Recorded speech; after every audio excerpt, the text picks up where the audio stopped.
might be at you might be in the school line. What time you get in the school line? Do you get in the school line? Yeah, I get there probably like right as school open. It moves pretty quickly. No, I'm talking about when you got to pick up. You do that? You do that line? Nah, his mom actually pick up. Oh, okay. See, you strike me as you show up when the line is like already moving. I'm the 30 minutes before guy. Yeah, I can't sit in the car like that. and what's crazy is my son actually, that's what he wants. Like he be want, like his mom gets there early. Like the few times I pick him up, man, he complains so bad. He's like, Dad, you late. I'm like, bruh, y'all just got out. What are you talking about? I'm late. My nephew, he got home. He told me, my sister called me, stop going there early. I'm like, what you mean? Like, I ain't trying to be in that back of the line. Yeah. I'll be like fourth or fifth. Because when I get him, you be late. Uncle Gavin picked me up. And then my dad, he even worse when he got to go pick him up because he just like, bruh, I get you when I get you. Like, you ain't going nowhere. They ain't going nowhere. Like, I'm there. But yeah, man. Yeah, Mike strike me as that. But I don't care if you in the school line. I don't care if you at home right now. I don't care if you editing your podcast, but you listening to us so you can steal ideas. I want to welcome you to this podcast. But I am here. I'm going to do all the intro stuff later. I do want to announce, City Boys, we are up once again. Kelly Clarkson, you should have did better. If you knew better, you would do better. First, it was Tinder Swindler, right? Yeah. I'm not gonna praise Mary J. Blige, man, because he did her dirty. Like, and that's Mary. That's auntie. Man, I'm pretty much against all the extra support in general, men or women. Like, okay. So yesterday, one of my troll followers, I had posted something. Was it on Facebook? It was on Facebook. I think I know your troll follower. Yeah, and then it was just like, oh, so you think it's cool that she's paying out all this money? And that's not even what I said. Their inherent biases made them think that. I was just like, no, like $45,000 a month for a weekend, it's too much money. Absolutely. Like if you leave somebody who got money, then you've left the money. I don't get this ideal of maintain the lifestyle. That shit's wild to me. I gotta have the same lifestyles before. Yeah, that shit. Like if you leave or if they leave, there is no lifestyle. Like you get the lifestyle that you can afford for yourself. I mean, do I believe that the kids should be, in a tent on the street? Yeah. Nah, I mean, not that, but if mom stays in a mansion and dad stays in, 3-bedroom nice apartment, shit, the man had to have a job before he met Kelly Clarkson, right? Absolutely. I'm assuming that Kelly Clarkson did not pick him up off the street. Absolutely. So he has a way to make money. Even though women love to promote who was it? It was the twin, the sister twin, Maury.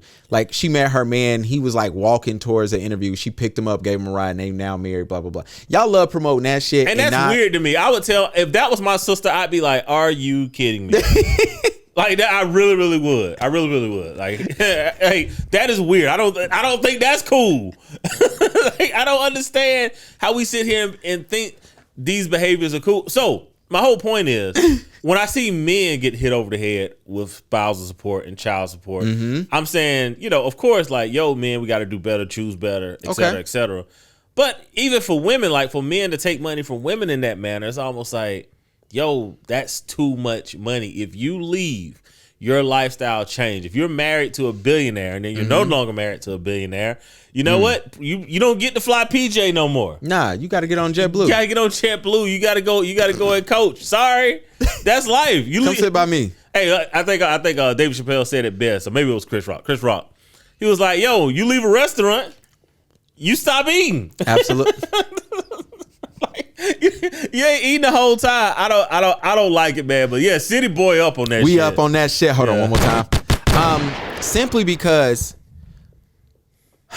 I feel like I have to be a bird and champion this, because as when women do it, y'all promote it, y'all happy. You know what I'm saying? Like, you promoted Jeff Bezos' wife leaving him, and they do. And of course it's funny. It's fun to poke the bear, right? It's funny to be like, you celebrated this. Yeah. Are you going to celebrate this? Because what we're trying to see, if are people going to admit that they're being hypocritical? Absolutely. And they never do. They never do. So eventually it's just an exhausting exercise of futility. Like, I don't think Kelly Clarkson should be paying that much money, but I also don't think any man that leaves a woman should owe that kind of money, bruh. If you go on, even if they left you, right? Like, even if it's not your fault, They gone, they gone. You know, if you date a woman, if I date a woman that's an heiress, right, and she's a billionaire, don't leave her, Mike. Yo, like I'm not. But if she leaves me, I'm back in coach. Mike gonna be back on the podcast. Oh man, I wouldn't leave the podcast if I married heiress. I'd still be here. Men love saying what they gonna do. Let me tell y'all. I still be. We might have a split screen with the ocean behind me. Exactly. Let me tell y'all. I still be on the pod. I'm gonna still be right here in this yellow ass seat. Mike gonna be somewhere in Africa by the beach with his wife, living the life, and I'm getting fed grapes. You know what I'm saying? He gonna have a way better camera on him and everything. That actually sounds amazing. And I'm gonna be over here like. But I wouldn't quit the pod. I would not quit because I think our mission here is actually I think we're doing an important job here. Piss off women during Women's History Month. That's what we do. No, that's not what we do. What we do is sit here and hold men accountable, right? Like the 20-30% of men that are actually good men. Absolutely. Right? To make sure that those men understand, like, yo, these are the behaviors, these are the attributes. It's always funny. Like, I always know when someone doesn't listen to the pod because I'll post something and then they'll sit there and just be like, you know, oh, it's this. And I'm like, man, you don't have a clue. Like, you're going to tune in and be like, speaking of tuning in, big ups to my mother that's listening, which is why I'm not cursing so much today. My mom let me know that the language was a little bit spicy. Yeah. So we're gonna try to bring the language down, which is another reason why I do not sit here and talk shit about women. Sorry, Mom. He just cut. God, dog. Because I'm like, yo, like women that I love actually do tune in. Absolutely. So, yo, these women are important in my lives, and I'm not telling you ladies anything that I wouldn't share with any woman that's super fucking important to me. Absolutely. Look at that, 2 curse words. 2 curse words. Sorry, Mom. And you know what's so funny about your mom listening is the night before in my household, we was talking about your mom because we have this night light in the baby room. And I'm looking at it, I'm like, who got this? And only in my mind, I'm like, only person who can get this is Mike's mom or my grandmother. Like, that's the only 2 people who bought this. Like, it's no way. And then my wife goes, oh, Mike and Ed's mom got us that. I was like, I knew it. I knew it was on there. And then we was talking about how just nice and sweet she is. And I was telling my wife, I'm like, yeah, Mike said she listened to the pod. I was like, I hope not, because we're going to have to clean a lot of that up one day. And then you text me the next day. And as soon as you text me, I was walking in the house and I showed her the text. And she just bust out laughing. But yeah, shout out to everybody that listens. Everybody listening. That tunes in. Make sure you follow us on Facebook. I see that y'all love the reels. Please understand that if you love the reels, you have to listen to the real episode because some of y'all do guess, you assume. Yes. y'all think that we hate women. You think that we of course sexist. Yeah. You know, and it's just so much misinformation that I love it. It is definitely misinformation. But to your point, it is fun. Absolutely. I don't mind pissing y'all off doing Happy International Women's Month or Happy Women's Month. Look, y'all gonna kill me for that. Happy Women's History Month. I want to give that out to you ladies. We appreciate y'all. Even though this is not a women's podcast, this is a male. This is a male podcast. But I think our women numbers are growing. Absolutely. They love us. That's one thing. We going to get to that too. Y'all get pissed off and y'all keep supporting. And look, we appreciate it. Speaker who's not getting support right now. Chris Brown's accuser has been dropped by her lawyer. Look, Chris Brown has been accused of rape. And it was not out there. And it was out there, but it wasn't gaining no traction, right? Yeah. And then Chris Brown kind of said a couple of things to let the world know, like, yo, this is lies. Like, this is cap. And he dropped some text messages and some voice memos, and suddenly this girl got dropped by her lawyer, which is always a bad sign. Yeah, but it's two points that we constantly make on this podcast, right? Drop them. One of them is this ideal of if you're a man and you're a man of means, the bar pussy and the club pussy got to be gone. Absolutely. If you work 8-9 figures, there is no more meeting the girl at the club taking her home. You guys got to hire professionals, man. You got to hire professionals. Sex workers, real work. Yeah. That's going to just save you. Because what do you think he's spending in attorney fees? Oh, I mean, every time he called his lawyer, $70K. I'm gonna imagine it's 6 figures. Every time he got to call his lawyer. I mean, they got him on retainer. Yeah, I mean that's 2-3 years worth of sex work. Absolutely. You know what I'm saying? So it's like, yo, like pay a professional, bro. Pay a professional so you do not have to deal with these issues. Because like the one time we had that episode probably about 6 episodes ago where we talked about dubious consent and the dangers of, the implied, no one, we both drinking, no one really said yes, but it was implied, right? And how that miscommunication can occur. I remember listening to rest in power, late great Kobe, where he was saying basically, I after talking to her, I now understand the way that she saw it, right? From her point of view. And you can't afford that mistake when other people's lives depend on you earning money. Yeah, you can't. Absolutely. Whether you're a father working at the factory or whether you are a multimillionaire that is employing hundreds of people, you can't afford that mistake. Absolutely. Pay professionals, man. Absolutely. And I'm gonna tell you, celebrity, something that I think y'all get, but y'all think y'all smarter than what y'all really are, and most time y'all not. And Chris Brown, you did it, and I'm not saying that you are innocent or guilty, but it looks very much one way. Yo, please have a paper trail. And I know it's probably crazy in your world to have a paper trail with the amount of people you're probably sleeping with. Yeah, I mean, but it's just free pie everywhere. It's everywhere you go. It's available. You go, and these are beautiful women. These are not unattractive women. Because a lot of y'all, I've known somebody that's been on Chris Brown's tour bus. You know what I'm saying? When he came to Charlotte, and it was real, like, once you got on the bus, it was known, like, yo, get off if you're not doing X, Y, and Z. Allegedly. Like, allegedly. Let's put it like that. Thank you. And so the reason why I'm saying that is because I know somebody else who's been in other people's, that's celebrities, in their spaces. We know the groupies. And we know the sex workers. And so for them, going back to your statement, it's like, yo, I'm sounding off the alarm right now. Yeah. If you ain't willing, you gotta go. Now, can consent change after that moment? Absolutely. And sometimes, yo, you gotta make sure it's very, very clear. Or, like Mike said, you hire a professional. They are there to do something and go. Yes, hire a professional, man. Because whatever you spend, the one time you got to defend yourself, it's not worth it. Like, it's not. How much do you think that Bill Cosby spent in the legal fees? Oh my gosh, shit, $4 or $5 million easy. I mean, dude, if you divide that up over 20 years, that's like 50,000. Yep, something. A year. Mike is the math person here. Yeah, like 25,000 a year. Yeah, so that's 10 workers a year. A year every. Do what you got to do, man. Like, come on. I mean, and that's if you're married. Yeah. Like it's not worth it, man. And it's somebody who's listening, and it's a woman who's listening. I've heard this before from women, especially when they talk about Chris Brown, because you ladies love him, and I get it. Like, when I say I get it, like, successful, tall, you know what I'm saying, got a bunch of money, can dance. Yeah, they love that dancing. They love that, all that. So, I've been to his concert, and it was wild. My ears was not right for it a week from all the screams I heard. But the thing is this, it's like, a lot of y'all out there saying, yo, he can get it from anybody. Why would he need to? That is not what we debating right now. No, we're not debating. Of course he could get it from anybody. And that still don't mean you won't rape somebody. Yeah, still won't mean that. But no, the point is that, can you avoid a false accusation? Absolutely. Or a misunderstanding even? Absolutely. If you hire a professional, yes.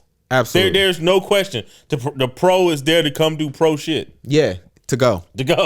So, like, to me, that just makes more sense than risking it. Yeah, absolutely. In my opinion. Yeah, me too. And shout out to all the escorts I follow. Y'all are a trip. They be begging sometimes, though. I don't like the beggy ones, right? Okay, like break that down. Like, so when the ones that are always, cash app, just like, look, you're a professional. You got these super high rates, man. Be like, can you stop begging? Yeah, keep your numbers down. Yeah, like, stop begging for money. I hate this is my wish list, send me something. Yes, begging. That's what I'm saying. It's the begging, man. Yeah, like, I'm not doing that. Like, stop begging, man. Be beautiful, be professional. And some of y'all Amazon wish lists be stupid. Yeah, it be books and shit on there, 90s, and I'm like, yo, you can't buy this. It's $24.99. Man, and you as a simp, if you are going to an escort's Amazon wish list and you getting stuff that's under $25, she not sending you nothing, bro. Only thing you getting is a thank you text. Man, I don't even know why. Hey, come on, we here now. The simps are out of control. Look, but they're in charge. The simps are in charge, man. The dating pool that we have right now is 100% the result of the simps being out here dating. And the problem is they grew up watching their uncles and maybe their dads out here tricking, right, in the 80s and 90s. And they thought that was the way. And it was like, no, that was from excess. You know what I'm saying? Like, simping, they weren't simping. They all went home to your aunties and your mamas. Like, that was the excess. That was tricking. But right now, man, the simps are in charge right now. Like just the whole dating pool, like online dating. I got on just to like log on because I got the pod on there, which is where we get some of our female listeners from. Shout out for pod topics and stuff, and we'll be hopefully having a guest on season 4, right? Come on, let's season do 4 it. starts in April, May. Come on, man, it's coming. It's coming. So to get the guests on that's actually going to be fun. And one of the things that I see is just like, man, like it's like every 4th profile, a woman has a Cash App tag in there. Mm-hmm. That is crazy to me. Like, what is going on in the world? Like, if you're asking for money, the assumption is you're a bum. Right? Absolutely. Like, it's like, if I pull up to the end of the street and someone has a sign and they're asking for money, there's no difference between that person and you. This motherfucker came to pod today. He was ready. There's no difference. He was ready. All that begging, man, like, bro, I'm ready to get out in the real world. Glad COVID numbers are dropping. About to get my booster shot. This summer I'm out. I'm done with the online dating thing. Look, I went out I am done. on Sunday with a bunch of 26-year-olds, and they tore my ass up. Let me tell you, this summer is going to be wild, and my ass will be in the house just because, let me tell you how crazy it was. This is why I knew I was like, I'm so glad I ain't dating. I'm at the bar, and I'm sitting there, I'm watching Kevin Durant lose to the Celtics, and I'm just like, okay, we definitely not making it to the playoffs. Like, whatever. I told you that team wasn't winning the championship. Come on, man. We good. We got hurt. So I'm watching the game, and this girl come beside me, and Mike, she's struggling to get the bartender, right? So I'm like, if I was single, this is easy. This is easy as hell. But I'm not. So I'm sitting there, so I look at her. I said, yo, you need help? She was like, yeah, I'm not getting her attention. I said, yeah, because y'all don't never have to come to the bar and get y'all own drinks. She was like, so she busts out laughing. I said, watch this. So I get the bartender's attention and whatever, right? The bartender come over. She get the girl's order. The girl leaves, comes right back. She got to get more of her drink. So we sitting there, blah, blah, blah. And so the birthday girl who we're there for comes up, gives me a hug, blah, blah, blah. And so the girl who's beside me is like, oh, I'm buying all of us shots. And so all the other girls left, and it's just me and her again. She ordering the shots. She said, I want Casamigos. She said, we ain't got that. She said, okay, let me get Patron. The girl said, we out of that too. And so the bartender was like, 1,800. You would have thought this girl said like some plastic bottle shit to this girl. She said 1,800. What? And I'm like, ain't that good tequila? Like, isn't it decent? 1,800 is actually pretty good tequila. Bruh, she turned her nose up at this bartender. I said, yo, I don't know how the dudes out here is dating these chicks, because if 1,800 is bottom of the barrel. The simping has gotten to the point. All right, so free game, right? And shout out to her having her own money, and she bought me a shot. Yeah, free game. You going out, you got chicks, and you want to take shots. Okay. And she says, hey, we want Casamigos. What you say to her is, all right, cool. And then you go to the bar and you order 1,800. All right, free fucking game, man. You guys do not have to go through half of the shit that y'all going through. I promise y'all, bruh. Y'all. I'm like, so done with Mike. Dude, the men, they have no swag whatsoever, bro. They have no swag. Like, I mean, I'm not paying $20 a shot when I can pay 10. For people I don't know. For people I don't know. And shout out to her. She bought me my shot, and she let me know then. Like, she had it. She bought like 6 shots of it. And then she was like, you need a mixer too? Because she saw I was struggling with that shot. I was like, yo, you making me look like a bitch. But it was cool. I want to talk about something. YouTube now, they're going to podcasters, and they're offering $50,000 of podcasters to host on their site, right? And it's just something they're thinking about rolling out. They're talking about it. And so I was thinking about this because I made a joke in our group chat. I was like, yo, give me the money. I put my podcast on there, right? Facts. And so I'm thinking about it. And then I started thinking about then I started thinking about ownership, right? Because there's this thing of, I'm assuming, and like I said, YouTube hasn't said enough about it, but I'm assuming. And also Twitter is now opening up a podcast network type deal too as well. Twitter might have to be over there. Yeah. So it's a lot of Facebook already has it. Twitter is starting to get it. YouTube is going to get it. We already know Spotify bought Anchor. They have it. Google has their own separate thing. So everybody's competing for podcasts, and it's just an abundance of podcasts out there. And so I was thinking, I was like, let's say you go to YouTube. YouTube say, yo, we giving you $50K. Use it to build your podcast to make the videos right. I'm imagining YouTube is going to want either full rights or early access rights to your pod, right? And so it brings me to this thing of, when does growth and ownership, when those two things collide, like what's most important? And we always quick to say ownership, which I agree with. Yeah. But there is come this part where if you're growing something, you do need as many looks as you can get. No, you definitely do.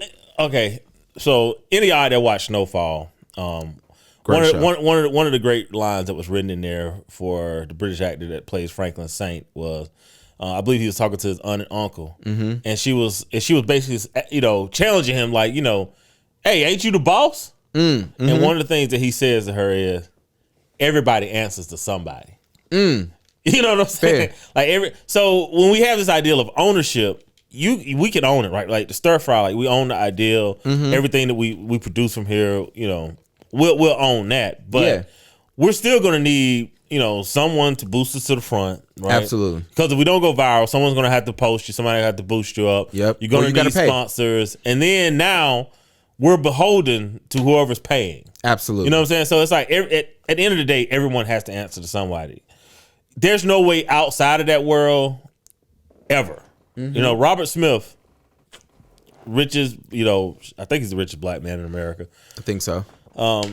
He could do what he want. He was coming on the scene, and then as soon as he showed up on the scene, he ended up getting wrapped into some BS, and ended up having to pay out a bunch of money. And we ain't heard from him since. Right? Everybody answers to somebody. So the ideal of I'm my own man, it comes from are you collecting an hourly check or are you creating that money, out of thin air, which is what you do when you run your own business. I can't really say I can't say like what's the next steps would be, outside of us moving to a different platform. Because at the end of the day, they're a boss of sorts, right? Like absolutely. I don't think we should ever be under the illusion. And I think that's why people end up losing, like get real, real high and then end up losing so much money is because they think that like, yo, I'm my own boss. And then the moment your ass get canceled, them bills are still due after you get canceled. Absolutely. So it's like, the goal isn't to be afraid of being canceled, but are you being a shock jock or does your opinion have any validity whatsoever? It's funny you say about that. I was talking to homegirl Jaquela, also known as Lala Milano on Instagram. She's super popular on Instagram. And I was talking to her about like her taking her 15 seconds of fame and turning it into it's still running, 6-7 years later. And I told her, I was like, man, I always wonder if I missed up on my opportunity, because there was an opportunity when my social media growth was just going so fast and I was taking it all in instead of kept working, right? Yeah. And so I was telling her about all this and I was kind of like down on it. And she looked at me and she said, yo, you're in a different space than I am. And I said, of course. What's her space? She does like comedy skits. But she's there, but like now she's on TV. Yeah. Now she has her own skincare line. When I put it in perspective, when Beyonce was sending out those Ivy Park packages, she got one. She in that space, you know what I'm saying? She's in movies and stuff like that. So, but the thing she was telling me, she said, she looked at me, she said, that stuff that you see me doing is me working from that point of I used to do comedy little skits online. And she said, the moment somebody tells me you're not funny no more, I don't know what I'm gonna do. She said, I gotta work. She said, that's why I'm in all these different she told me the same exact thing. She's like, everybody answers to somebody. Yeah. And she said, at the bottom of it, I have to answer to the people, and it's scary for me. She said, that's why I'm determined to outwork everybody. What she look like? She cute. She good. But that always helps. But she works, bro. Oh no, I have no doubt that she works. But being attractive and working, absolutely. Like, I'm not gonna go there. I'm not ready to go viral off of that. Okay, let's do it like this. This is what Mike is trying to say, and we've talked about it on this pod. There's a great thing to pretty privilege. Mm-hmm. That's all that needs to be said. Damn. Talking to my wife a couple days ago, and I said, "Yo, I worked with a girl a while ago, a few months ago, excuse me, and her Instagram is gone. And when we was working together, she was like, yeah, I'm building up my Instagram, blah, blah, blah. And so before her Instagram was gone, I checked it, and all of her followers were fake. And she had like 20,000 plus followers. All of them was fake. And she told me before in our shoot, like, oh, my Instagram got deleted. I had to rebuild it, blah, blah, blah. And so I told my wife, I said, I want to know why her followers are fake or why that bothered her so much. Because, yo, you put your breast out a couple of times on Instagram. You show enough skin. Your makeup is done fire enough. You can blow past me on social media. Yes. I got to work for it, but I understand how pretty privilege works. And the thing about it is, can you say it's unfair? Yeah, I mean, you can say it's unfair, but that's life. Like, most of the time, men aren't going to be like, oh my God, I'm so tired that, beautiful women, a pretty girl can drop her Instagram profile and she can go from 500 followers to 50,000 in 6 months. Mm-hmm. Like, nothing, as a guy, you can't really do that, right? You really gonna have to invest and put time in. Like, there isn't many men on this planet that are beautiful enough to actually blow up. Like, even men that get popular, they gotta have money and look and be attractive. Absolutely. They can't just be attractive. Like, if Chris Brown was just Chris Brown, the playground basketball player, absolutely, he's not gonna have 2 million followers. Nah, it's just not gonna happen. It's just not gonna happen. Nah, absolutely. In other news, Nas is getting sued by a photographer, and I feel like this is important to talk about. One, because I'm a photographer, and I found it super interesting. For those who not know, a photographer, I don't know his name. I think his first name is Al, but the point is, bruh took a picture of Nas, Tupac, and Redman outside of a event one day, and Tupac and Redman had their middle fingers up and everything. It was a dope picture, and for some reason, probably because he wanted to, Nas posted a picture on Instagram. Well, now Nas is getting sued because this photographer went and copyrighted the photo before this just happened. Yeah. And he registered as a work of art, and now Nas, it sounds like to me, this guy contacted Nas, asked him to take the picture off of Instagram. Nas did not do it, and now the dude is suing him because he's like, yo, that's my work. I make money off of it. And for me, as a photographer, I understand where the photographer is coming from, but part of me and more of me feels like, bro, it ain't that deep. Like, and then so now I'm thinking about it as like, what are celebrities going to do? And mind you, this ain't the first time this has happened. Yeah. Somebody sued a paparazzi person sued Kanye and Kim one time because they caught them walking and Kim and them posted it. And it was like, yo, that's my work, whatever. And I'm thinking about it. Part of me, like, I ain't gonna lie. Like, I like Nas. I told y'all he's in my top 5 rappers of all time, right? And then I look at him like, Nas ain't never in no BS. He always seemed like a solid dude, a nice dude. And then you looking at it, and then part of me want to be able to tell the photographer, like, bruh, you DM Nas, probably.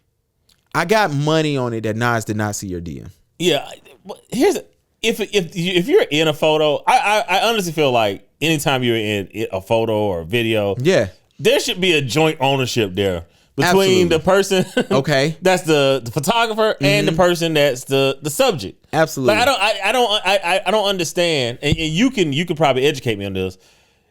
If it's a photo and it's me, right? You can't ask me to give up me to someone else and not be compensated off of me unless I got your release. That's the only way it works. Yeah, I can sell it. But even if you sold it, it should be. And this is why I do like blockchain, because I believe like, even if you sell it, it should still be this ideal of like the subject still if they're an actual person. Should still be compensated for the imagery of them. So in photography, usually the way it works is it's like, yo, we retain copyright of whatever picture I take. Let's say I take pictures of you personally. Yeah. I have copyright over that. Now what happens is usually I can't sell it. I can't do what I want to without it unless I have your permission. Yeah. So most time it's just understanding like, yo, as long as I ain't making no money off of you, it's cool. Now I have literally went to like stock photo sites and being like, yo, I have this bomb picture, and they have literally said, all right, I need that person's signature. Yeah. Like, it's no, because once they make money and start paying me for it, they don't want you coming back and saying, yo, that's my picture that I'm seeing. You got a picture of me and I'm not making any money on it. And they want to be able to tell you, like, no, you actually released your rights to the photo to be reproduced, to be sold, blah, blah, blah. And then sometimes, keep it real with you, that's an awkward conversation to have sometimes. Like, and I've had to have it. I had one girl, shout out to Alex, that's the homie, love her to death. Alex would never pay me for a photo unless she get married, and I will tell her no. And you know, I remember I had that conversation with her, and I was like, look, I want to sell your photo to a stock site. And I was like, I gotta send you a contract. I need you to read through it, because this shit goes up on a billboard, or if it's in a magazine one day, yo, they might cut me a check. You're not getting no money off of it. You know what I'm saying? I need you to understand that. And it was a tough conversation to have. And she was like, and then a lot of times what me and Alex did was, yo, that's only for these 2 pictures. It ain't for no other pictures that you got of me. And, you know, so it is, you know, I just look at this situation and I wonder what's going to happen now. Because as a photographer, yo, if I take a bomb ass picture of Jay-Z, of him just out, and he look at it and see it one day, I would love for him to repost it.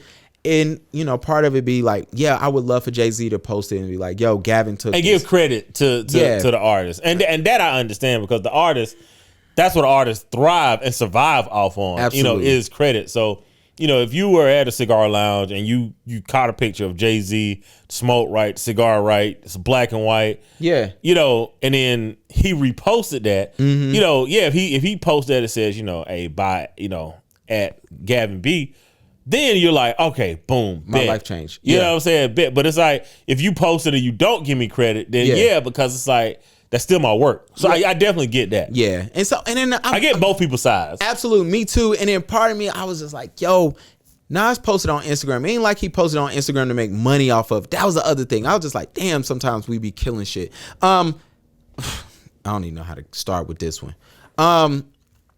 I feel like certain cities, certain celebrities should be recognized automatically, especially if they black. Atlanta, LA.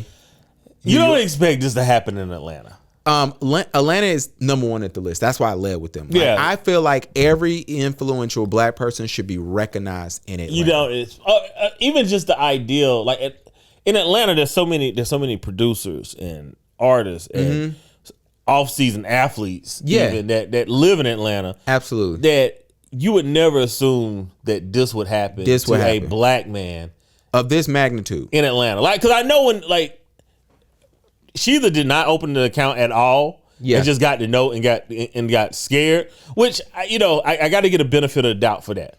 It still shouldn't happen. So, so for y'all to not know, Ryan Coogler was in a Bank of America in Atlanta, and he withdrew $25,000. No, it was like 12,000. 12,000. Excuse me. He wanted to withdraw, and he was out of his account, and they called the police for have him detained because they did not recognize who he was, and they mistaken him as a robber. Yeah, they thought he was robbing the bank because he wrote a note on the back of his withdrawal slip. Right, so that again, the only thing I can figure out is he wrote the note on the back and he slid it in on the back, and she never flipped it over. Right, I'm gonna give that benefit of the doubt, but I'm also gonna say that the moment Ryan Coogler said, "Hey, no, I'm trying to make a withdrawal," that even if that was the case, and we don't know if that was the case, but I'm really reaching here. He's trying to give her the benefit. Yeah, the moment she flipped it over and saw the name and saw the account number, everybody should have been like, "Whew, thank you." Yeah, we almost messed up, because I could definitely understand him coming in. I could definitely understand him being so recognizable in Atlanta that, you know, it becomes a hassle every time, like, you know, okay, you want to withdraw X amount of dollars, and she don't know who Ryan Coogler is, right? But someone hears the name and turns around and sees him, and it's like, oh my God, it's the director of Black Panther when the new Black Panther coming out. I'm an actress. I can't, you know, like, absolutely. You know, can you take me to Tyler Perry Studios? I mean, like, right. I can understand how that it becomes such a hassle that he's just like, look, I don't want anybody to know I'm here. Please. Just give me my money. Just give me my money. Like, I could get him being like, all right, I just want my money. But that shouldn't happen. And it just it's annoying, because being a black man in America, you're constantly on Edge, guard, bro. Like Atlanta's one of the places that you thought as a black man you could just like, let your hair down for a few days, right? Evidently not. It's like, it's exhausting to always have to be hyper aware of your circumstances, your situations. Like the other person. People don't get it, man. Like I used to leave the mall at 8:30 because the worst thing you could do as a young black man is leave the mall when the mall is closing because everybody's walking to their car. Absolutely. And, you have to space yourself from, the people. This is pre-COVID. Like everybody's used to spacing themselves now. But back then you would have to space yourselves. Women grab their purses. You hear doors locked. It's like, man, like, bruh, I just came here for some Jordans. Yeah. It's like, I didn't come here to be fucking racially profiled all goddamn day. And the worst is Concord Mills. Nobody want to talk about. Like, I understand that. And you know what? Me and Karina was having this conversation, and I said, you know what? As a black man, it's tiring because it's like you got to realize when you making other people uncomfortable, and that is exhausting. It goes to your self-awareness. Yeah. You know what I'm saying? Like I'm paying attention to you, who's uncomfortable for me being here. So let me take a step back. Like, because I got to pay attention to, like, to your point, to your comfort level. Yeah. Fuck my comfort level. Yeah, it's all about you. It's all about you. And it's just like, man, it's this constant nagging, man. It's like, and so to read this, like, okay, for a man to do all he can to write Fruitvale, station, Absolutely. to bring Michael B. Jordan to the forefront of acting. Yeah. Like to be responsible for all these things, to be responsible for Black Panther. Like that, bro. To be responsible for, and then to go in and have to deal with this is just In Atlanta of all, like the only place that's more black than Atlanta is like Lagos, Nigeria. Absolutely. You know what I'm saying? And he only made a movie about it. Yeah. So it's like, it's so hard. It's like, man, it's exhausting. Because it happens to Ryan Coogler in Atlanta. It's gonna happen to Mike. It can happen to anybody. It can happen to anybody. It's like, yo, it's exhausting, man. Outside of, settling down, which is kind of where I'm always, I'm always beating the horn of like, man, nuclear family, settle down, get your money up, and then get the hell out. Like I'm always on that. I'm always gonna be on that because it ain't no love out here in these streets, man. The simps are in charge. You profiled everywhere you go. Man, get a girl, go home, bro. Go home. Please go home and make it home safe to your family and friends and your family, most importantly. I got an interesting question. So Mike knows that usually every week we do a young boy question of the week, and I want to switch it up this week. Sorry, no ignorance today, but the question is from me because I was telling you off mic. I went to shout out to Cal King. I went to his networking dinner, and I had no intentions of going. I didn't want to go. I did not want to be there. And it was because of people, like certain people. I was just like, yo, I don't feel like having that energy around me. And so woke up that Friday, told my wife, I was like, I'm going. I don't care.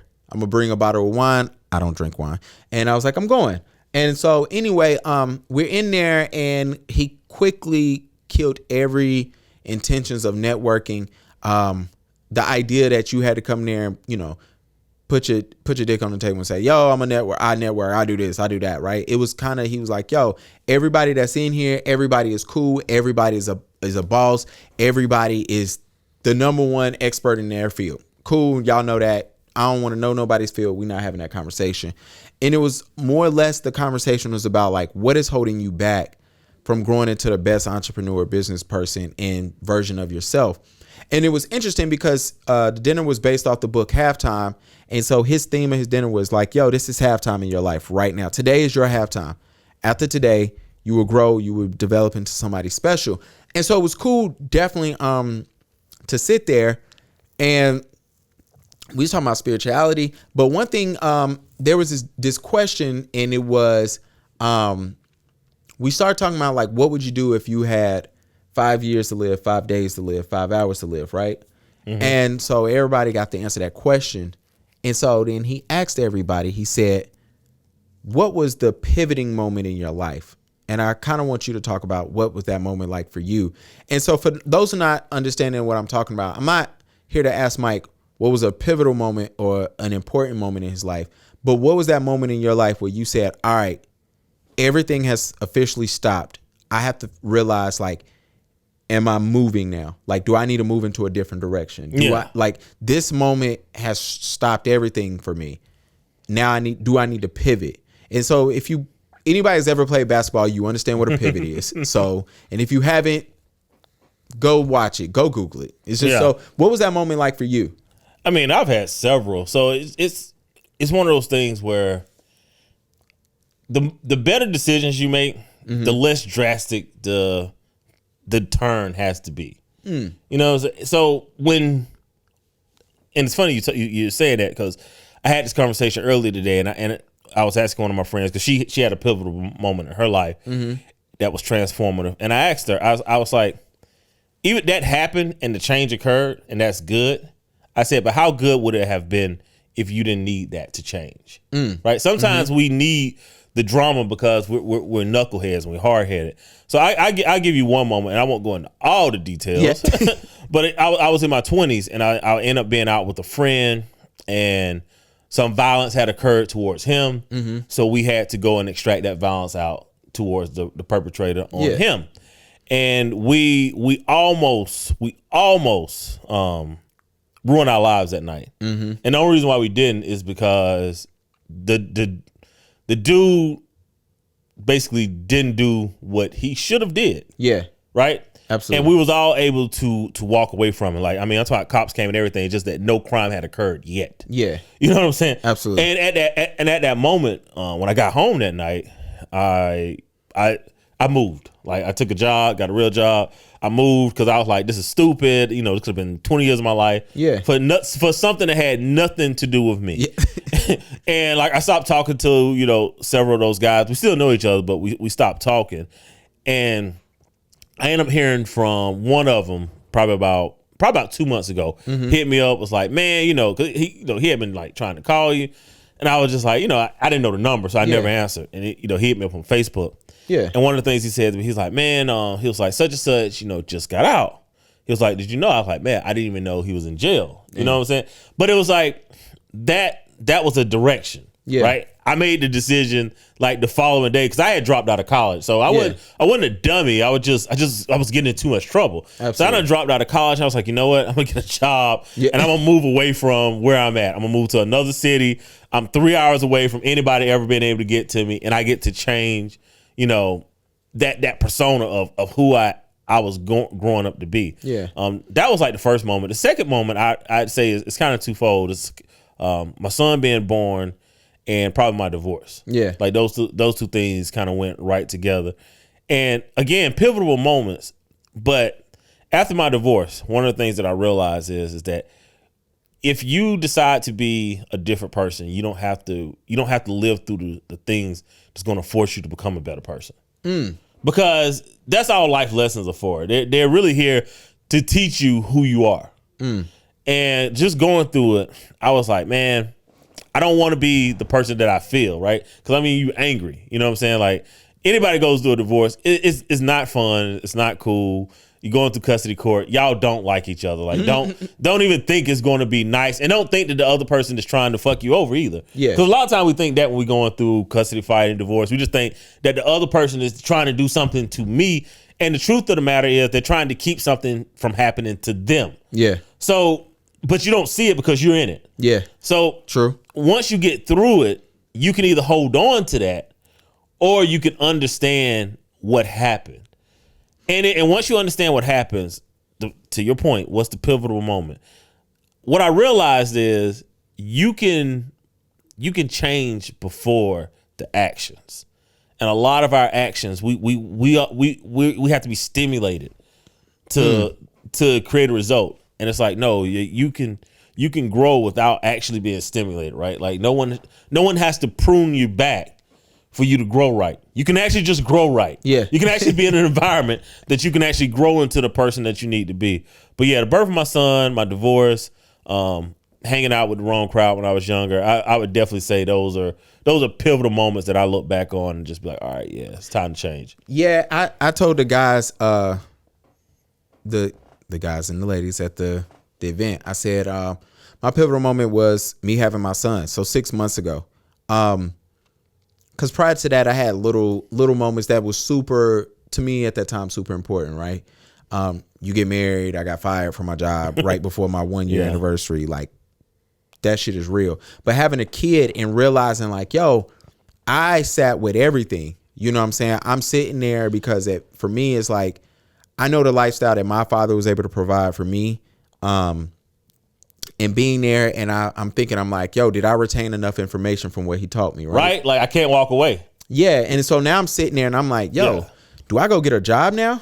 You know what I'm saying? Like, literally, I thought about that. I'm like, yo, it's she's having a baby in 6 months. We having a baby, in 6 months. Like, do I go get a new job now? Then I started looking at who's around. Didn't I start questioning, like, sounds jacked up to say, you start looking at certain family like, do I want them around my kid? No, I mean, no, because you're now responsible for a whole nother life.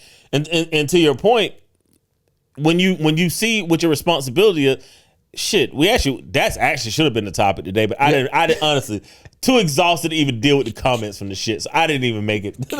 I didn't even put that on the agenda today. I was like, we just gonna stir fry today. Yeah. But to your point, when you have all that responsibility on you, right? Like, you can't walk away. Yeah. But you said something there. You was like, right? Like, I looked at what my dad did. Yeah, absolutely. And I get so much pushback online when I say, men, stop putting babies into women that you're not married to. Absolutely. Right? I get all the excuses. Well, marriage is no guarantee that you're going to stay together. Which is true.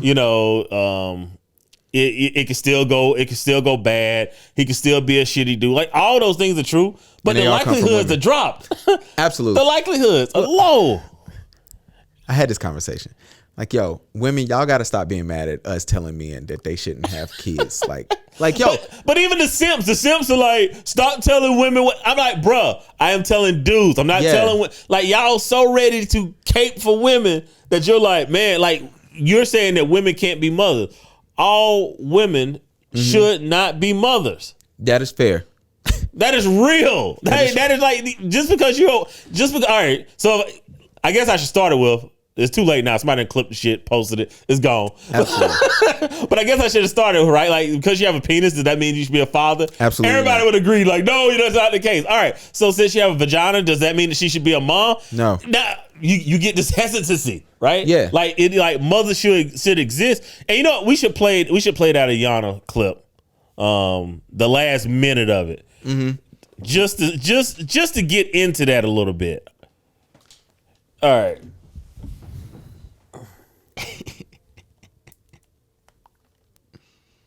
Because I don't even know if I want to watch this episode. A man to, and I'm just going to go to the last minute of we'll it. get back to that other stuff later. Tell me. Forgive me. I respect him. He's a wonderful man. Do you understand that your mouth, your voice, your words are connected to the coils in his heart, to the valves in his heart? He can't help but love you. And every time you dishonor that love, you chip a piece of it. This is why in our culture as black people, when the boys turn a certain age, the men come and get him and take him away from the mother because she can emotionally manipulate him. But since we don't live in our culture no more, we say what we want to say, do what we want to say. We tear our men down and then wonder why they don't make good husbands and fathers. Mothers destroy sons. His mother can speak to him in certain ways that destroy him in ways that can never be repaired. And wives. Now, I didn't say that. A woman said that. Don't come for me. Go to her fucking page. Well, they gonna say they never saw that. Yeah. Go to. But she said something that's very, very, very important there, right? What's that? What you say, I can't help but believe it because it's tied to my heart. Yeah. And because we as men, we don't get to show emotions. Nah. We don't get to be mentally ill. Nah. Right? We just have to take the brunt of everything. So when someone is being intentionally manipulative and coming at someone and saying things that they know is tearing you down, right? The only way out of that, right? Because you can't help who you love, whether it's a wife, whether it's an ex-wife, whether it's a child, whether it's a mother, whoever it is, you can't help who you love. The only avoidance is making the right decision prior to this ever happening. Absolutely. Right? Sometimes once you make a decision, you have to endure and live and deal with that decision until someone dies. Yeah. Like, you know what I'm saying? And that could be 50 years. That could be 70 years. Yeah. Right? Sometimes you're just stuck with the decision. As men, it's the only thing that we do on this podcast, the only thing we say on this podcast, I don't even know why we get so much hate for it. What we say is, can you think ahead? Can you think ahead enough to where you don't have to deal with this type of woman? Because most of men's problems comes from their interaction with the woman, right? Whether it's a ex-wife, whether it's the mother of their child, whether it's their mother, right? Ayana just said this. We collect so much hate, and we don't really talk about it because it just comes across as, you know, you're just saying women are not qualified and men are the prize. And it's like, no, that's not the case. Men have to get themselves to become a prize. But once a man is a prize, I mean, shit, part 2 of that is choosing right. And that can be just as hard as elevating yourself as a man. Absolutely. It was funny. At that same dinner, one of the guys, he was an ex-pastor, and he was talking about him leaving the church, and he was going through all that stuff.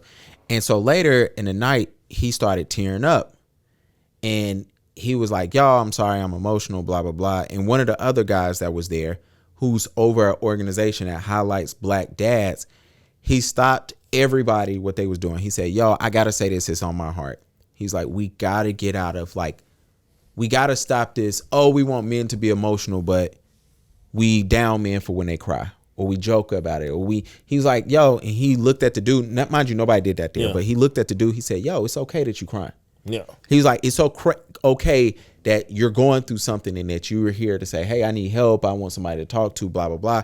He's like, yo, show your emotion.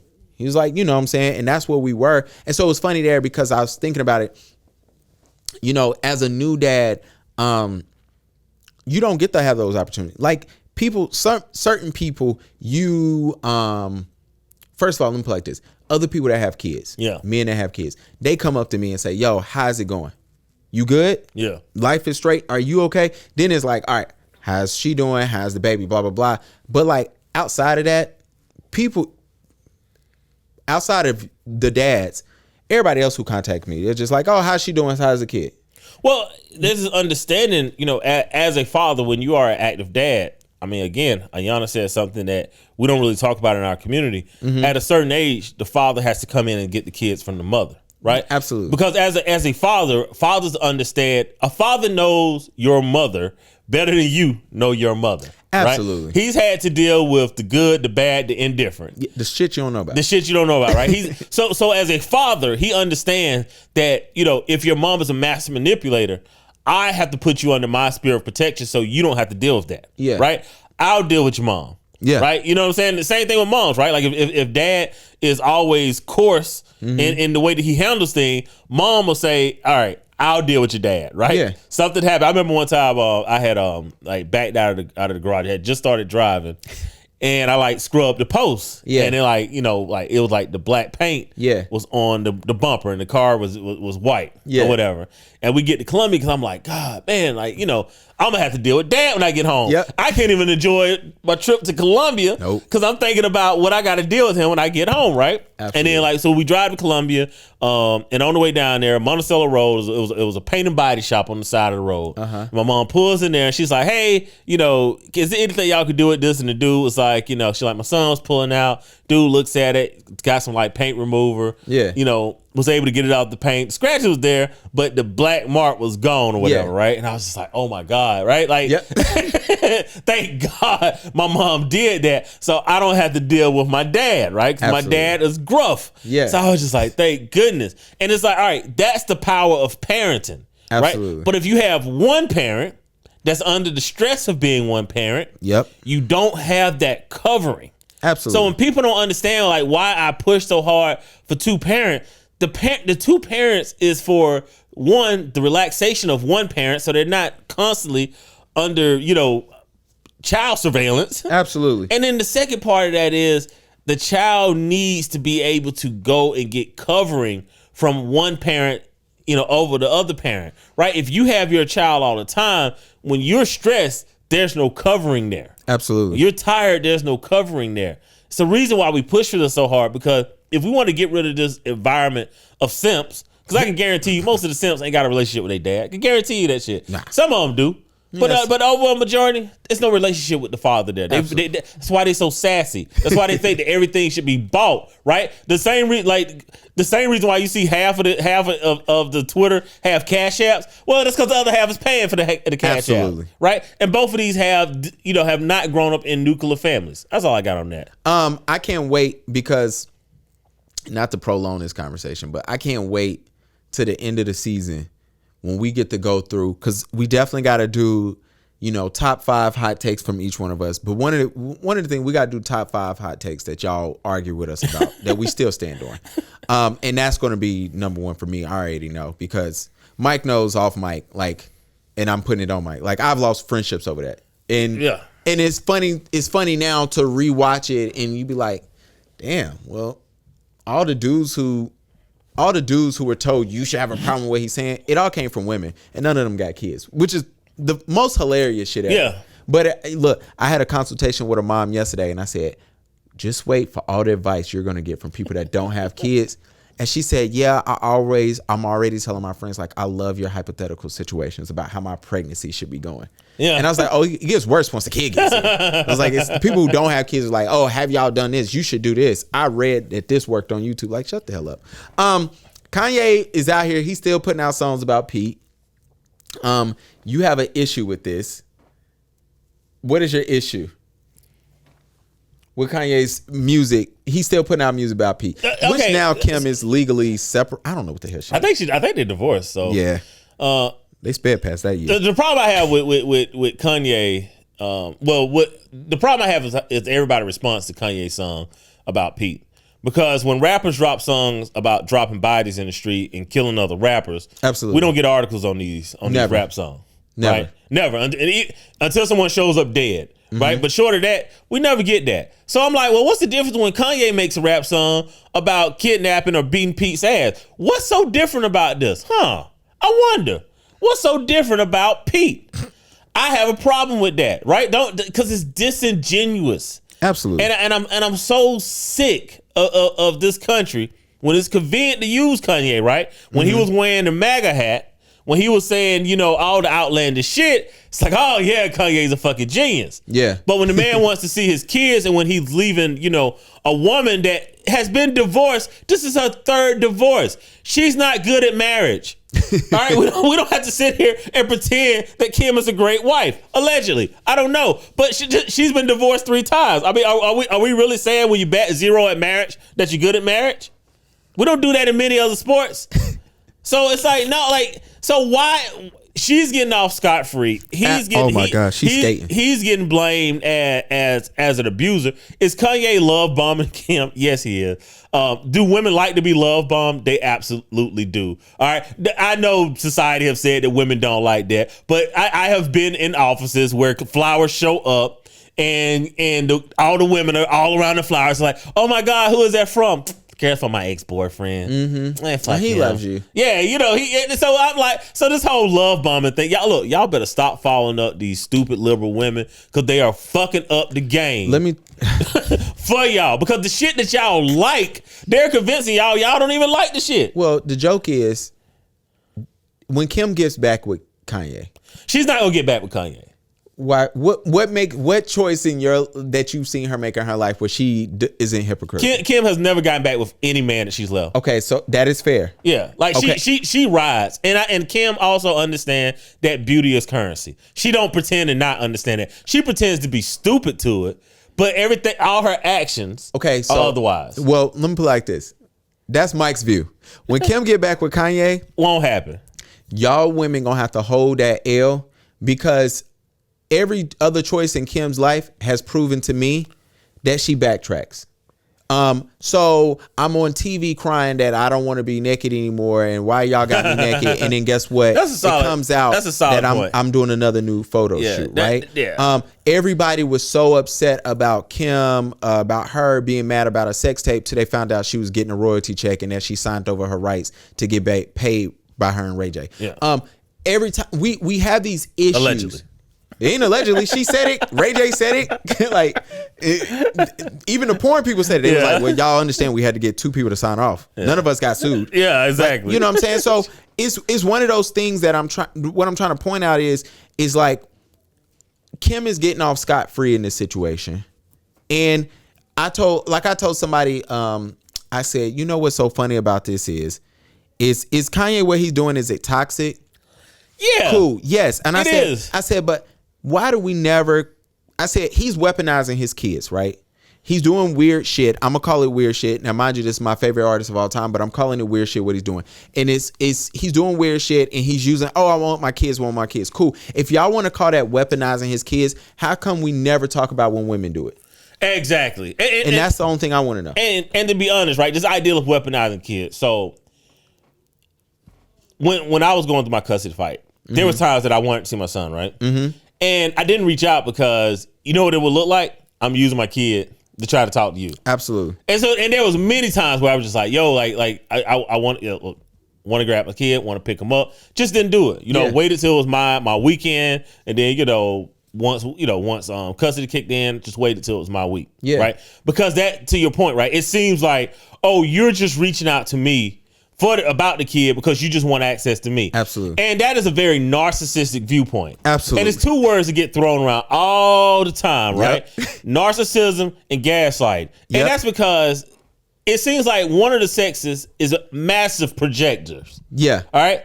So, you want to talk about gaslighting. If you taking a photo and you got the towel around you, you have no bottoms on. Yeah. And what did she post? It's go time or I'm always ready, right? Yeah. Always ready. Okay. Is that not gaslighting the dude that you just left that just sent you a truck full of flowers and declare his undying love to you? Is that not gaslighting to either, nah, you can't have this, or nah, it's about to get hit? You know what I'm saying? Is that not actually gaslighting? Pete, I still don't think you fucking. you gotta stop being obsessed with Kim, bro. There's better women to desire. I love Kim. Mike knows this. Mike knows I was loving Kim before Kanye. There's better women to desire. I mean, yeah, I like Kylie more than I like Kim now, but it's cool. Oh, shout out to Travis Scott. Utopia is coming. So that's all I'm saying is that it's funny to watch them. And then the other thing that I laugh about this whole thing, I don't get how the Kardashians are getting a pass. We've literally watched them on TV be the most toxic fucking family, bro. And then we don't believe nothing they say, but now we believe everything they say. But we know why that's the case, and so. Again, that's part one of the hate. We need a Patreon. Fuck it. And, yeah, I know, right? So we can say what we want to say. One, we know that's why we know that the hate is coming from the fact that Kanye is a black man. Absolutely. That's the point that we're trying to get to. If Kanye was not a black man, he would not be receiving this hate. And that's why we tell black men in general, man, the decisions that you make are more consequential than the decisions that others get to make. Bro, y'all killing Kanye more than y'all killed Brittney Spears' dad. And he in prison. The girl stole up. Allegedly. Bro, he had her on medication that she could not get off of. Yeah. Like, whatever. And, like, that's just crazy. And shout out to Brittney, because Brittney, every day, Brittney Spears get on Instagram, and she shoot at her sister. She shoot at her dad. Hey, Brittney. And I'm there for it. And the only reason why I'm there for it is because I have an experience. This ain't allegedly. This is true. I worked at a hotel, and they told us that Brittney Spears was only allowed to eat 4 things when she ordered. And they told us if you go to the room and she asks for something else, you have to call this number on this paper. You didn't call nobody at the hotel. You didn't call the general manager. You didn't call your manager. They said, call this number on this paper and report it. And nobody had to do that, because once you took food up there, it went to somebody else, then it went to Brittney. But the point is this. That is ridiculous. I was firsthand witness to that. That's my personal story. You can't sue nobody because it's true. And so with that being said, now that I see it, I like the shots. I think it's a little OD, but who am I? I'm not her. Now the funniest part to me was her shooting at her sister, and her kind of letting her sister know like, yo, you was in on this, and the only reason why you popping is because of me. Yeah. Like, yo, I put this family up. I did this. I was at the Super Bowl. I was on Nickelodeon. I made the music. I was in these videos. I was the one who had everybody going to private schools with their skirts acting fast. And you got to jump on my back, ride that coattail, and now you over here helping dad out. So, yo, shout out to Brittney. We stand with you. But y'all definitely killing Kanye now more than y'all killing her dad. But it's a little overboard. And only thing we point out is, hey, we know why, which is why I tell black men, this you have to be in a tactical retreat. And a tactical retreat doesn't mean that you're afraid to fight. Doesn't mean that you're a coward. It just means that you have to leave yourself in fighting condition. And we can't fight. We can't fight the simps, supremacy, and the divide of the nuclear family in the black community. There's too many battles on too many fronts, right? We gotta let some of these shits implode upon themselves, and then once they implode upon themselves, then you can go back out there and do what you need to do, as a man. But this is definitely a time where men need to be heads down, money up, looking for the right woman. Like the ideal of being a player and just going out here and being in the streets, that can't be a good ideal anymore. Like when we was younger, we used to watch the older guys, and they'd always tell you, hey, at some point you got to grow up, which means, at some point you get to be immature. Yeah. And you get to take that immaturity for a while until the old cats always tell you, hey, bro, at some point you're going to have to grow up. I hated that. You know what I'm saying? You're going to have to get out of that. You're going to have to become a man. And what we're saying to the young men is like, yo, I'm sorry, you don't get that. Yeah. You don't even get the immature part no more. Nah. It is so devastating to your life to make the wrong decision, and 9 times out of 10, that's going to be having a baby out of wedlock with a woman that you have no intention of being with. It is so devastating to your life that you don't get to do that. You don't get to risk it. Yeah, you got to grow up quick. Absolutely. Amazon is doing a 21 split. This is the worst transition of all time. This is so fucking funny. Are we gonna get some Amazon stock? Yeah, but not yet, man. We're gonna wait for the crash. Okay. Crash is coming. The crash is coming. What is that? Oh, gosh. Somebody hit me up and told me that the housing market, the interest rate's about to go back up. The interest rate's about to go up. I need to refinance quick. The problem is that the Zillows, the whatever, all these sites, they're buying up all the houses. They are the mob. And then they're looking to rent these houses out, but they got to rent them out for more than what they pay in their mortgages. I don't know how they're gonna work this shit out, bruh. I don't know how it's going. So I mean, we should. I feel like this feels really 2006ish. Damn, shit. Everything that's going on right now feels real 2006ish. So yeah, I'm expecting to crash. Get liquid. If you can ride the crash down, ride it down. You probably make a mint. Then catch it at the bottom, ride it back up. But yeah, this is feeling real 2006. So remember, the market still went up from 2006.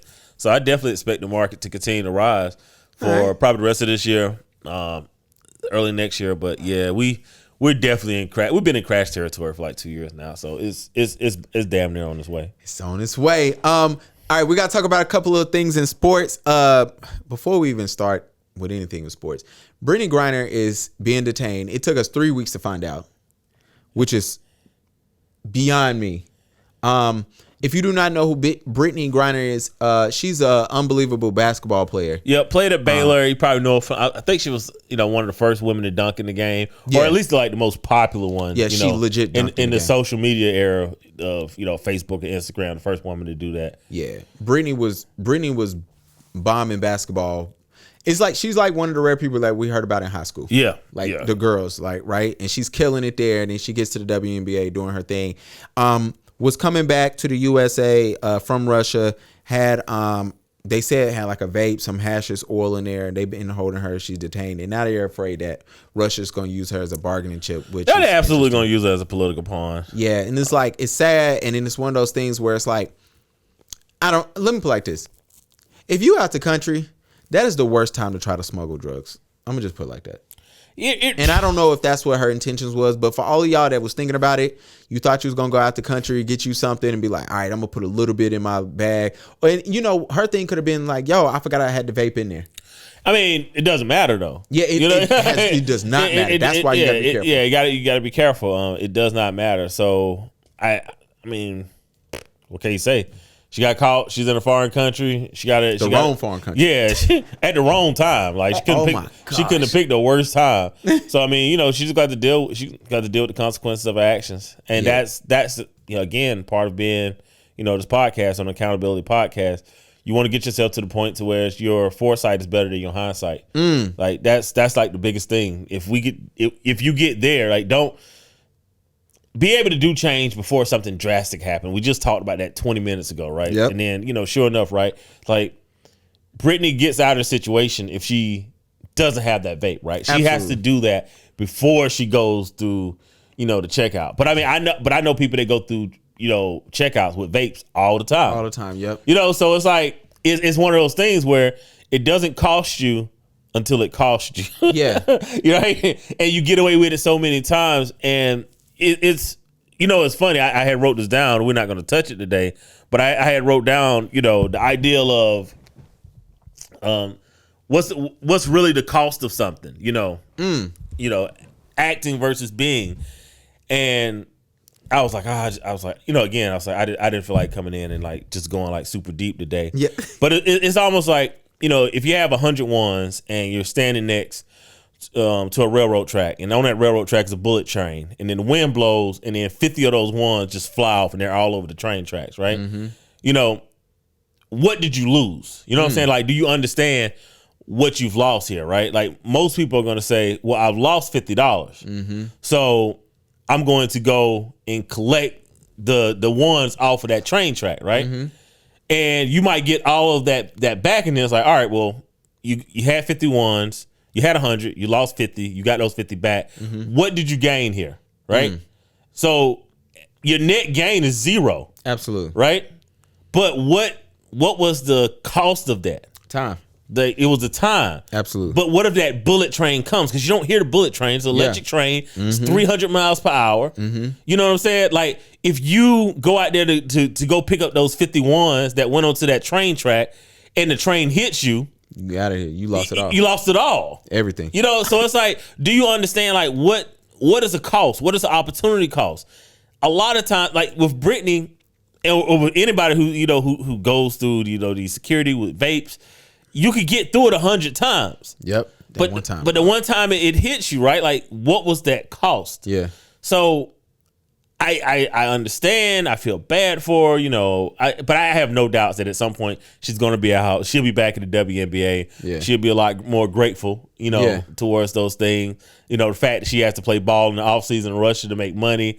I get it. You know what I'm saying? Like, that's life. But sometimes we do need to understand that our foresight has to be better than our hindsight is basically all I'm trying to say. Absolutely. Wilson, Sierra, and Russ, do you think Future is going to go to Denver to see them? I think Future would definitely be a Denver to go pick up his kid, but Sierra is still petty towards Future, so gotta love it. Allegedly. What you think about the Broncos getting Russ?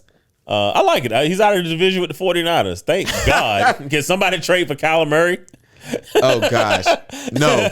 Like, get him out. Like, I love easy wins. I'm not one of these people that be like, oh, you ain't go a hard route. Like, motherfucker, no one wants a hard fucking route, man. Like, I hate when people try to make that argument. It's like, oh, well, the route wasn't hard. Who gives a shit, man? Look, if I get the most beautiful woman in the world, she just so happened to like 5'9", 200-pound guys. Like, that's her favorite thing, and I get her. I'm not gonna be like, well, I ain't have to work for you, so I don't want you. The shit that get y'all off is so interesting. Aaron Rodgers, 200, 150 guaranteed, 153. Hey, that'll make you not hate your general manager for sure. Absolutely. You if there's the payday that the 150 comes through, I'm like, all right. Yeah. He reminds me, like, the hell with another Super Bowl. Like, you gotta love him walking in and saying, yo, I got the biggest D in the room. I'm putting it on the table. What y'all gonna do? Also, as somebody who would have to work with him, guy, though. That's what I'm getting to be somebody that have to work with him, to have somebody like that is like your top employee, so to speak. For that to be your cousin, your family member, your brother, whoever, I would be pissed off dealing with him on a daily basis. I wonder, are they gonna be able to sign their wide receiver? Who? Devontae? Yeah. They franchise tagged him. That's a lot of money they're kicking out for 2 players. Yeah, but I think his franchise is like only like 20 mil something like that. That sucks. Yeah, it's his franchise tag is trash. And then of course they're like, oh, they're gonna try to work out a deal before the deadline. Like, no, you're not. Nah, You can't. What you gonna do to him? Yeah.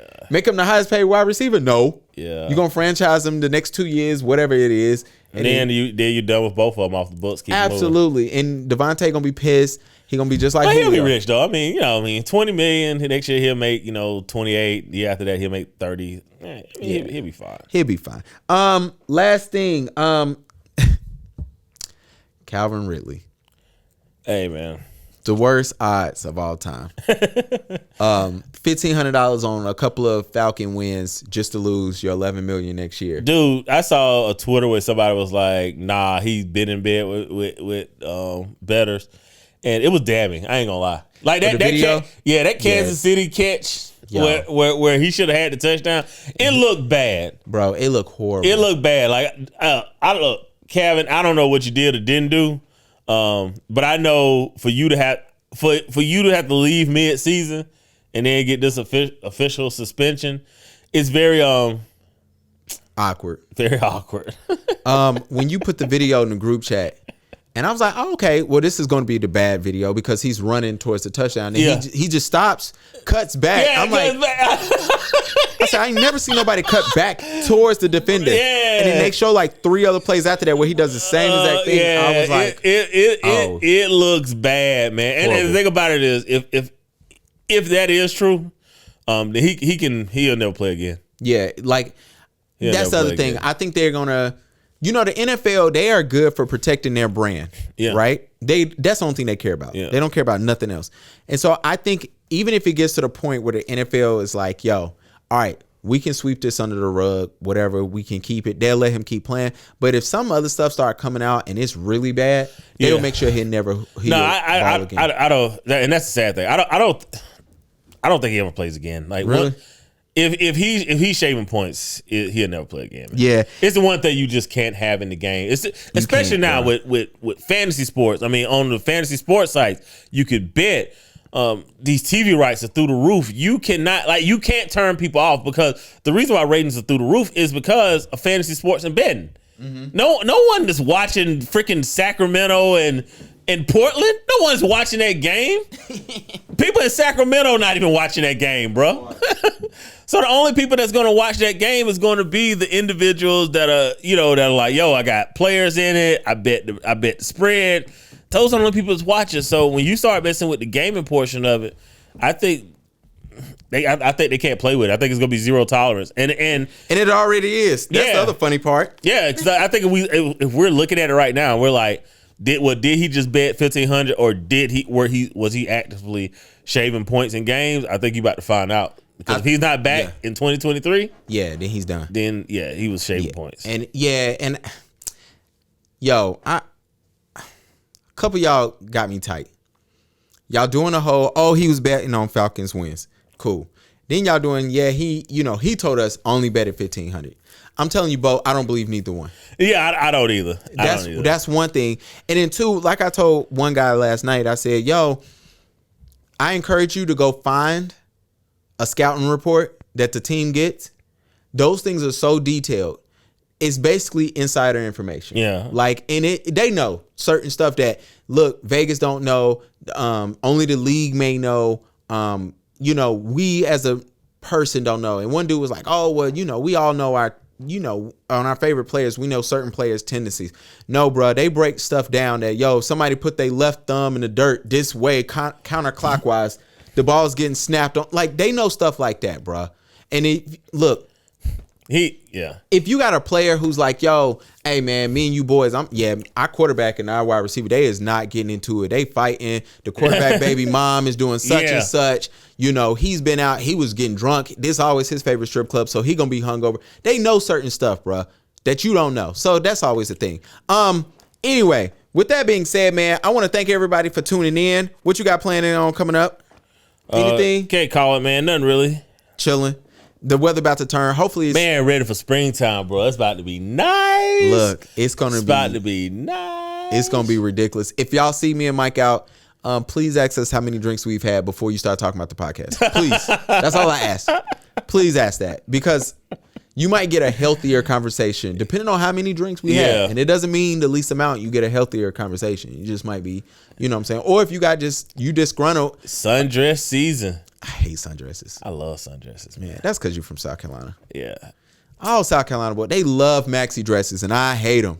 Hey, no, maxi dresses and sundresses. They're the same thing. No, those are two different things. Ladies, let us know right now if it's two different things. Sundresses and maxi dresses, two different things. Let us know. And the reason why I don't like sundresses, some of y'all too short and you ain't got the body for sundresses. That's all I got to say. Well, I mean, that is true, but that's gonna be. But who am I? That's gonna be the truth, no matter what they wear. Absolutely.